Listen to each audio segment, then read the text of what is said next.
Hello everyone, welcome back to the World Conflict Monitor channel. Please subscribe my channel. The story we are looking at today is dramatic and deeply unsettling. Belarus, long seen as Russia's closest ally, is now engulfed in turmoil after Vladimir Putin's shocking move against Alexander Lukashenko triggered what is being described as a mutiny. For years, Lukashenko's rule has stood as one of the last bastions of Soviet-style authority in Europe, heavily reliant on Moscow's support, both financially and militarily. But what happens when that relationship fractures? The result is widespread anger, street protests, security force defections, and an uncertain future for Belarus, Russia, and the entire region. In simple terms, Belarus is facing a crisis that could change the balance of power in Eastern Europe forever. To understand this event, we need to look from the outside, the exterior view, which paints the image of a nation suddenly thrown into chaos. On the surface, Belarus had seemed tightly controlled, with Lukashenko maintaining his grip through loyal security forces, propaganda, and Moscow's backing. The country had been described as a fortress of stability, but beneath that exterior, dissatisfaction had been brewing for years. Citizens lived under economic stagnation, political repression, and limited freedoms. When Putin moved against Lukashenko, perhaps seeing him as weak or unreliable, the fragile structure began to collapse. Protesters flooded the streets of Minsk, Brest, and other major cities, demanding Lukashenko's resignation and denouncing Russian interference. The once calm exterior suddenly cracked, revealing a storm within. If we step inside, to the interior, the view becomes even more telling. Lukashenko's government was already fragile, with many officials and even security commanders privately questioning his decisions. Now, with Putin's pressure mounting, many insiders began defecting or leaking information.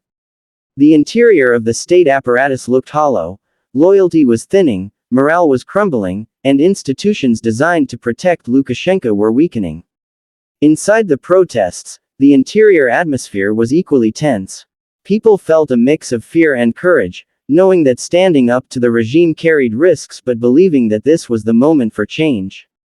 The short but powerful picture of the interior reveals a society on the verge of transformation, hollowed from the inside and struggling to resist collapse. When we talk about performance, Belarus as a state has performed poorly in handling this crisis. The government's performance in controlling the protests and maintaining stability has been marked by brutal crackdowns, internet blackouts, and attempts to blame foreign conspiracies. Yet these actions have only fueled greater anger. The performance of the Russian government in this episode has also been controversial. By moving against Lukashenko, Putin signaled that loyalty alone was not enough, he wanted control. But instead of ensuring stability, the move destabilized Belarus further, creating a scenario that threatens Russia's western frontier. The performance of the people, however, stands out in contrast. Despite fear, thousands have continued to march, wave flags, and chant for freedom. Their resilience has demonstrated that even in an authoritarian state, popular resistance can become powerful enough to shake the entire system. Looking at safety features, the focus shifts to how this mutiny and protests impact security. For ordinary Belarusians, safety is compromised every day. Riot police, armored vehicles, and mass arrests have turned peaceful demonstrations into battlegrounds. Safety features promised by the government, such as law enforcement and national defense, are no longer seen as protective but as tools of repression. Russia's involvement also raises safety concerns for the wider region. If Moscow decides to send troops or tighten its grip militarily, Belarus could become another front line in the broader conflict between Russia and the West. NATO is watching closely, while Poland, Lithuania, and Latvia have already increased border security. The supposed safety features of alliances and military power now seem more like dangers, escalating the risk of a larger confrontation. The unique selling points of this crisis, if we can describe them that way, are the unprecedented shifts it represents. First, it shows the fragility of authoritarian partnerships. Lukashenko's decades of loyalty to Moscow did not guarantee protection, Instead, it made him vulnerable to manipulation. Second, the protests highlight a rare moment of unity among Belarusians, cutting across social classes and generations. Third, the crisis serves as a warning to other authoritarian leaders. Reliance on a stronger ally may bring short-term stability but also long-term dependence and betrayal. Finally, for the international community, Belarus becomes a unique example of how internal unrest, foreign influence, and regional geopolitics collide in unpredictable ways. If we consider the price, the costs are enormous. For Belarus, the price is being paid in blood, with protesters injured or killed, and in freedom, with thousands jailed or silenced. Economically, the price is also devastating.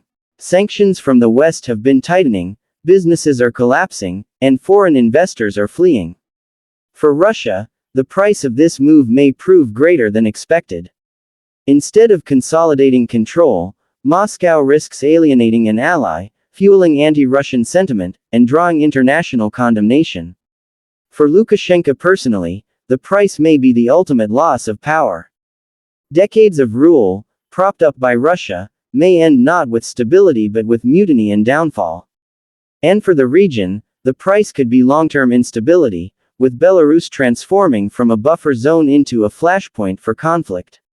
In conclusion, the Belarus mutiny triggered by Putin's shocking move against Lukashenko is not just a local event but a geopolitical earthquake.